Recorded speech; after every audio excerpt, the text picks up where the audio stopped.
Welcome and thank you for being here. Let me just comment a little bit about Sacramento, and I want to focus on both what has been happening and what I anticipate also could be some of the agenda and activities in the next legislative session that begins in January. And by the way, the good news is that the legislature closed its session on Labor Day, and we don't go back until January, so it means during the fall here we can do no harm to anybody.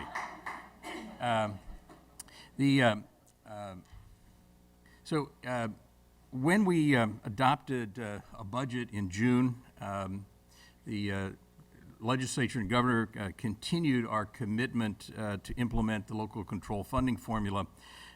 We provided a $4.7 billion appropriation for LCFF. That was up from $2.4 billion in the previous year.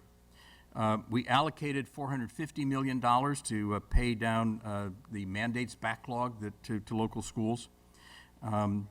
We also reapportioned $26.7 million for high-speed internet connectivity, and we allocated $54 million for student assessments aligned to the Common Core.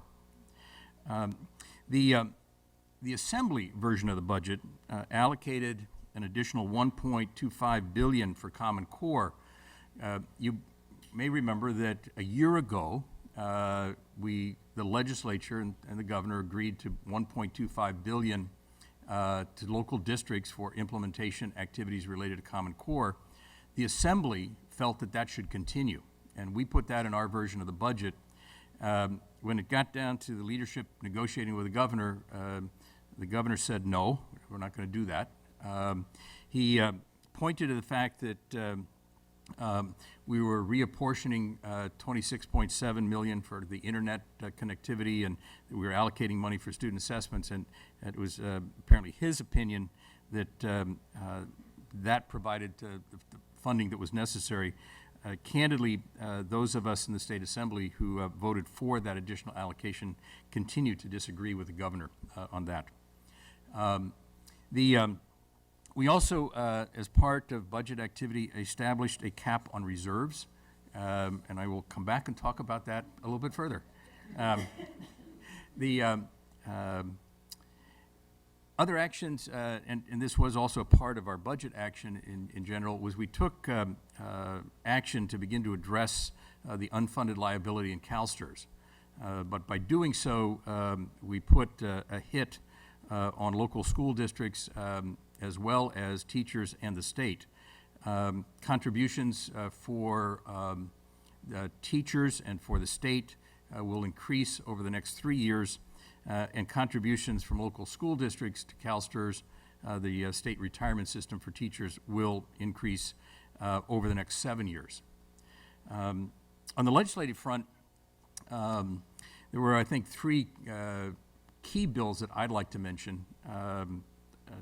And the first was AB 215, Assembly Bill 215 by my colleague Joan Buchanan, which modified the dismissal procedure for teachers.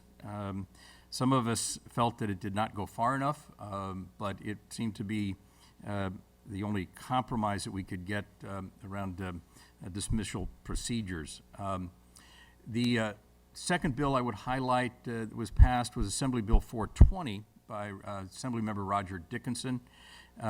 This deals with the issue of willful defiance and eliminates the ability to suspend a student in kindergarten through third grade on the basis of willful defiance, and eliminates the authority to recommend expulsion for K-12 students for willful defiance.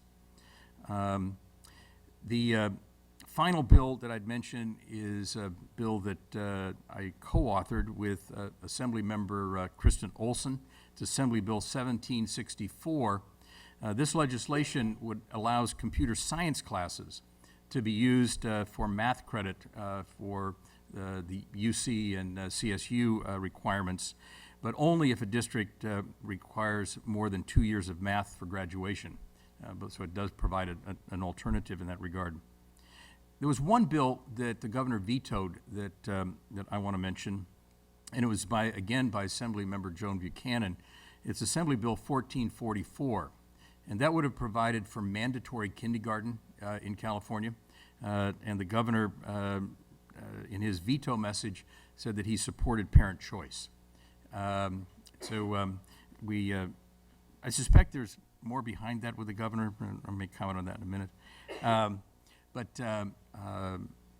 That's also, I think, instructive as we think about some of what may happen next year, further conversations about transitional kindergarten and universal preschool.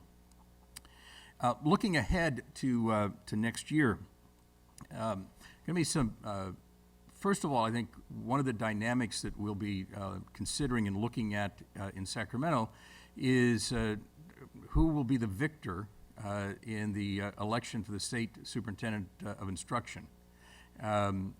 Different approaches and philosophies clearly from the two individuals running for this position. The state superintendent doesn't have a great deal of authority. They do have a bully pulpit, and they do get the ear of the legislature. And there could be some adjustments and changes in approach depending upon who is the victor in that race in about 3 weeks. The other thing that I want to comment is that the House that I serve in, the State Assembly, where we have 80 members, 50%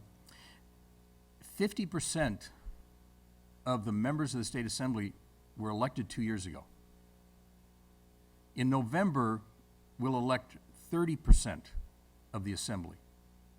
So when we reconvene in January, 80% of the members of the State Assembly will have served 2 years or less in the legislature.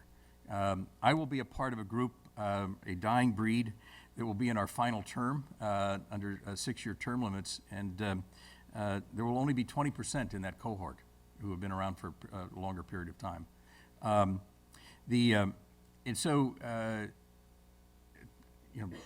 Still hard to tell, kind of, at least in the Assembly, the House that I work in, what's going to be the attitude of these folks, what's going to be their approach, how are they going to respond to the educational issues that we address.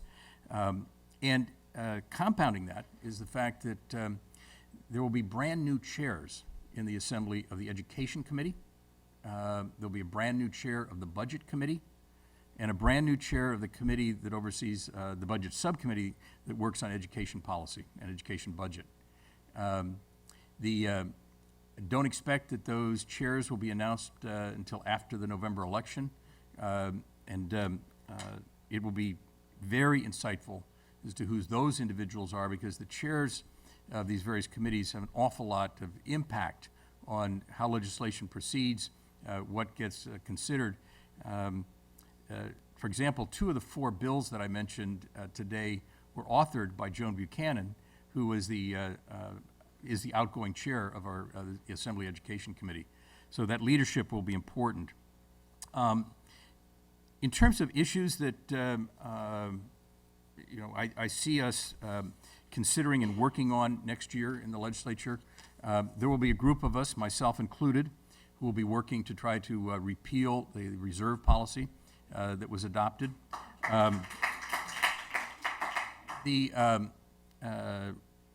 I'll enter that work knowing that it's not without challenge. The governor will want to, I think, maintain that policy, but I'm hopeful that we can put together a strong enough coalition, and it will need to be a bipartisan coalition.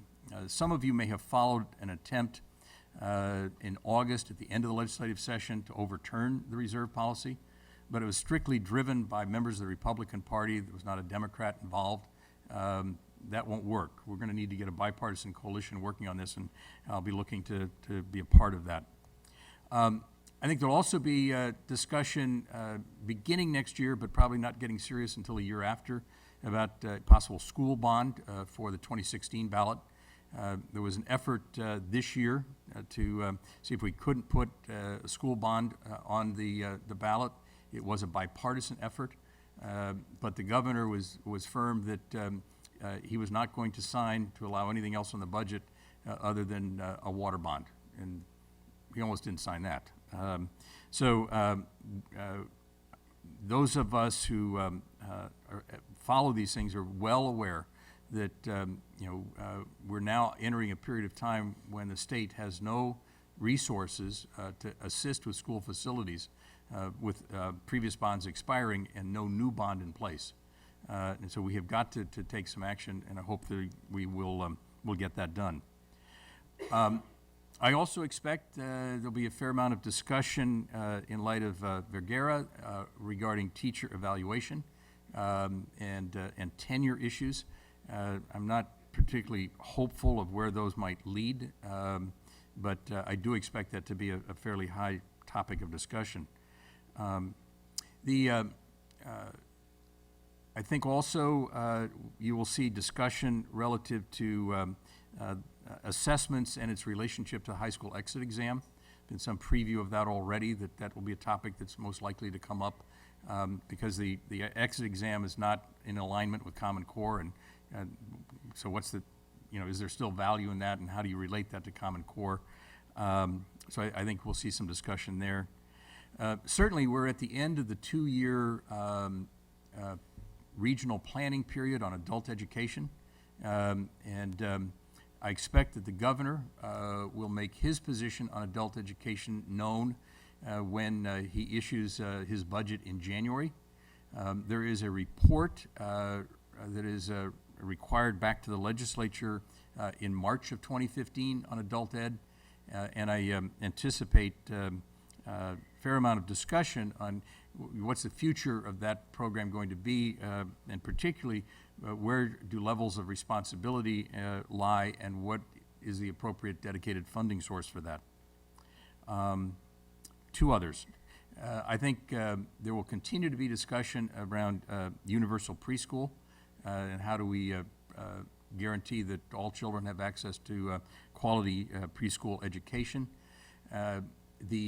Certainly in the State Assembly, there is a very strong sentiment for a universal preschool approach, early childhood education. The governor having vetoed mandatory kindergarten is probably not going to be a friend to us who care about universal preschool, and we will have to see what we can do to make some progress in that regard. And finally, I do expect that next year in Sacramento that we will continue to be monitoring activity relative to the local control funding formula, the local plans, and Common Core.